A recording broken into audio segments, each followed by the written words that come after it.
Chapitre 218. Avez-vous aimé le dos 4. Porisco retourna immédiatement à son bureau et délivra la lettre de nomination de Piotr. La confirmation du diocèse nécessite une réunion du conseil et l'approbation de l'archevêque, elle ne peut donc pas être finalisée tout de suite. Cependant, assigner Piotr à une mission temporaire relève de mon autorité, je vais donc m'en occuper en premier. Veuillez l'écrire de manière à minimiser l'interférence des autres, afin que Piotr puisse agir librement. Comme ce sera sous le prétexte d'une mission permanente d'évangélisation, Piotr pourra y rester aussi longtemps qu'il le souhaite. Avec cela, Piotr pouvait librement rester dans le domaine Fenry. En règle générale, recevoir une affectation permanente à des fins missionnaires accorde une grande liberté. Bien que l'Église puisse plus tard ordonner son rappel ou sa réinstallation, il aurait maintenant une justification pour refuser s'il le souhaitait. Eh bien, tout n'est-il pas réglé maintenant? Nous avons Piotr et nous avons sécurisé la relique. Allons-y pour continuer la révélation. Alors que Porisco essayait subtilement de conclure les choses, Guillain sortit un contrat de ses affaires. Veuillez écrire tout ce qui s'est passé de votre propre main et apposez vous-même le sceau de l'évêque. Ah, ce bâtard rusé. Sortir un contrat comme ça. Il était venu préparer dès le début. Porisco jeta un coup d'œil nerveux à Guillain avant de commencer à rédiger le contrat d'une manière trop complexe et dense. Guillain pencha la tête en lisant le document. Ô Créateur de ce monde, notre Mère et guide de compassion et de miséricorde, laissez-nous toujours suivre votre chemin. Nous vous confions tous nos besoins, vous plaisantez, là. Non, mais en tant qu'évêque, j'ai pensé qu'il serait approprié de commencer par une prière. Oubliez ça. Tenez-vous au fait. Oh oui, bien sûr. C'était un peu trop long, n'est-ce pas? Laisse-moi le réécrire. Non, je pense qu'il serait préférable que tu écrives simplement ce que je te dicte. Guillain déchira immédiatement le contrat et en sortit à nouveau de ses affaires. Les contrats contenaient généralement des éléments magiques d'authentification et de préservation intégrés dans leur section supérieure, à la manière d'une lettre de crédit. Par conséquent, ils étaient assez chers. Pourtant, Guillain en produisit à nouveau sans hésitation, comme si de rien n'était. Qu'est-ce que c'est? Pourquoi trimballe-t-il autant de contrats? Qui est-il? Un usurieux. Porisco regarda Guillain avec une expression d'incrédulité. À en juger par cela, il semblait que beaucoup d'autres étaient probablement tombés dans le même piège. Porisco avait tenté de brouiller les termes avec une prière, rendant l'interprétation plus compliquée, mais cela avait échoué. Il avait essayé de créer une voie de sortie, mais son adversaire était trop méticuleux. Très bien, commence à écrire. Moi, l'évêque Porisco de l'ordre Oaneu, j'ai reçu des vivres du baron Fenry. En échange, Porisco rédigea à contre-cœur le contrat sous la dictée de Guillain et y apposa son sceau. Maintenant, sa faiblesse était complètement exposée. Bon sang, attends un peu. Une fois que je serai archevêque, je reprendrai ça et le déchirerai en morceaux. Le contrat stipulait explicitement que Porisco avait reçu le soutien de Guillain et, en échange, avait remis la relique. La relique elle-même étant en possession de Guillain comme preuve, il n'y avait aucun moyen de réfuter les termes. Alors que Porisco remettait durement le contrat, il serra les dents et dit, commençons rapidement. Nous devons solidifier l'opinion publique avant le début du concile. L'archevêque doit déjà avoir entendu des rumeurs et ne restera pas les bras croisés. Ne t'inquiète pas. J'ai un expert en la matière sous mes ordres. Mais avant de continuer, j'ai un conseil à te donner. Un conseil? Quel genre de conseil? Ta richesse accumulée grâce au pot de vin? L'archevêque va sans doute s'en occuper. Si elle est mal gérée, elle pourrait devenir un problème important. Ag, c'était vrai. Bien qu'il ait caché les fonds dans un coffre-fort secret, l'archevêque était certainement au courant de leur existence. L'archevêque était probablement au courant depuis un certain temps, gardant l'information pour un moment opportun comme celui-ci. Porisco savait qu'il devait faire face au problème, mais il avait du mal à déterminer la meilleure approche. La fortune qu'il avait amassée avec tant de peine, malgré d'innombrables insultes, était trop précieuse pour risquer de la perdre. Alors, que me proposez-vous de faire? Me la remettre. La remettre. Vous demandez tout cet argent. Si vous la gardez, l'archevêque finira par la saisir. La justification sur laquelle vous vous appuyez est que, vous avez reçu une révélation, travaillé sans relâche pour amasser des richesses et l'avez utilisée pour acheter de la nourriture. Mais pensez-vous que vous pourrez vous en remettre si cela échoue? Vous serez certainement contre-attaqué. C'est vous qui avez créé cette justification. Plus Porisco y réfléchissait, plus la logique devenait suspecte. Pourtant, il ne servait à rien de se disputer pour du lait renversé. Mais c'est la richesse que j'ai accumulée tout au long de ma vie. Pourquoi un prêtre est-il si avide? N'est-ce pas contraire à la doctrine de l'Église? Si je prétends que l'argent t'a servi à payer la nourriture, cela ne suffira-t-il pas si je ne me fais pas prendre? Ou je pourrais le déplacer ailleurs. Pour Porisco, cela semblait être la meilleure option. Guillain, cependant, était vif d'esprit et avait une capacité étrange à déjouer de tels plans. Mais même cela dépendait de l'accord de Guillain. Même si tu le déplaces ailleurs, s'il découvre que tu le détenais, tu seras toujours vulnérable. Si tu me le remets maintenant, je m'assurerai qu'il soit utilisé pour améliorer ta réputation. Gurr. Cela semblait douteux, mais Guillain n'avait pas entièrement tort. Gérer une crise après qu'elle a éclaté demande beaucoup plus de temps et d'efforts que de s'y préparer à l'avance.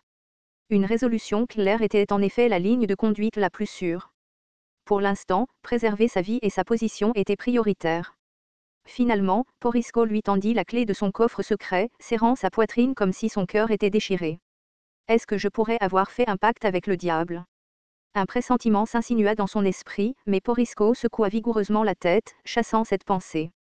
J'ai juste besoin de traverser cette crise. Une fois que j'aurai accédé au poste d'archevêque, j'aurai la possibilité de tout reprendre en main. À ce moment-là, il trouverait un moyen de gérer ce parvenu. Pour l'instant, il devait maintenir une relation coopérative et réciproquement fragile. Commençons. Assure-toi que tout soit géré proprement. Ne t'inquiète pas, attends un peu, et je m'en occupe rapidement. Guillain sourit en cachant la clé du coffre secret dans son manteau. Ainsi, les deux partageaient un lien suffisamment profond pour même échanger les clés d'un coffre secret. Lowell, agissant sur ordre de Guillain, ouvrit immédiatement le coffre-fort de Porisco, distribua à nouveau des vivres et manipula les rumeurs. Non seulement le nom de Porisco, mais aussi celui de Guillain commencèrent à se répandre largement dans la capitale. Les deux organisèrent même un grand spectacle sur la place de la ville, distribuant de la nourriture aux gens. Évêque Porisco. C'est le baron Fenry. Les deux se tenaient debout, souriant vivement, se serrant la main et les levant bien haut. La déesse veille sur vous tous à travers moi et le baron Fenry. Tout cela est la volonté de la déesse. La proclamation tonitruante de Porisco déclencha une frénésie dans la foule. Waouh!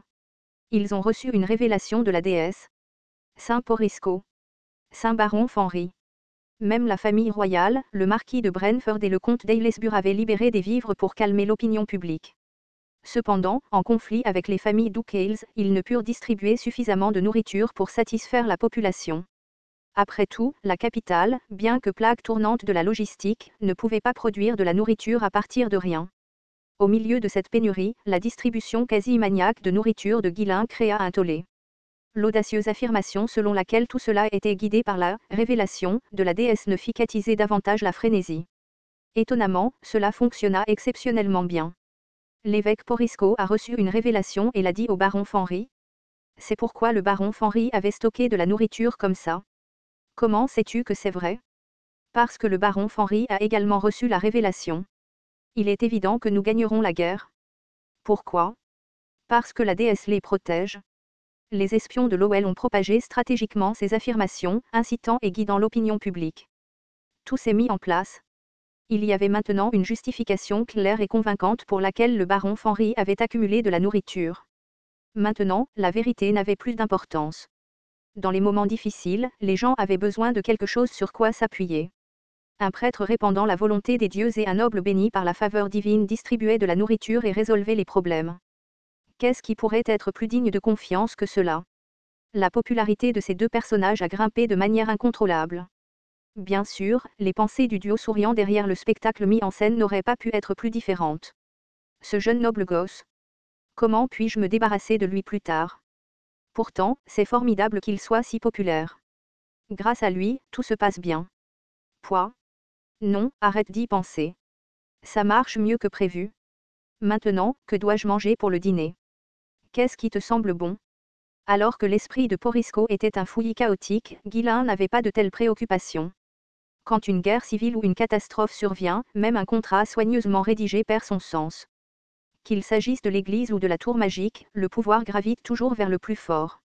Pour Guillain, il suffisait d'extraire tous les avantages possibles avant que ce moment n'arrive. Astérisque astérisque astérisque. L'archevêque de l'ordre de Wanne était complètement déstabilisé par la situation qui se déroulait. Il avait prévu de destituer Porisco, d'affaiblir le pouvoir de l'opposition et d'élever son propre successeur choisi. Cependant, la popularité de Porisco avait bondi au point de lui valoir le titre de saint. Il était donc difficile de faire un geste contre lui. Dépêchez-vous. Faites immédiatement une descente dans le coffre de l'évêque Porisco. Il doit être rempli de richesses accumulées par l'exploitation et les pots de vin. Il y aura aussi des registres. L'archevêque avait déjà identifié l'emplacement du coffre secret de Porisco. À l'origine, il avait l'intention de garder cette carte pour un moment décisif, consolidant sa victoire avec des preuves irréfutables. Cependant, il n'y avait plus de temps à perdre. S'il tardait davantage, Porisco pourrait devenir intouchable. Révéler la faiblesse de Porisco et réduire son élan était la seule façon d'avancer. Suite aux ordres de l'archevêque, les chevaliers du temple prirent d'assaut le coffre de Porisco. Ce qu'ils virent à l'intérieur les arrêta net, leurs yeux s'écarquillèrent de surprise. Ce n'est pas possible. Il n'y avait aucun trésor, ni or ni bijoux à l'intérieur du coffre. Au lieu de cela, l'espace était soigneusement organisé avec des écritures usées, des robes de prêtres, des collections de prières et des objets sacramentels. On aurait dit le caveau d'un prêtre modèle, humble et exempt de corruption. La scène était étonnante en elle-même, car elle contredisait complètement leurs attentes. Mais ce n'était pas ce qui les choquait le plus. Ce qui les glaça vraiment, c'était une grande inscription écrite en caractères gras sur le mur du caveau. La déesse a prévu que vous viendriez ici sous les ordres du méchant archevêque. Voulez-vous vraiment être jeté dans les flammes de l'enfer? C'était une déclaration qui semblait tout savoir. Comme on s'y attendait d'un prêtre qui avait reçu la révélation de la déesse.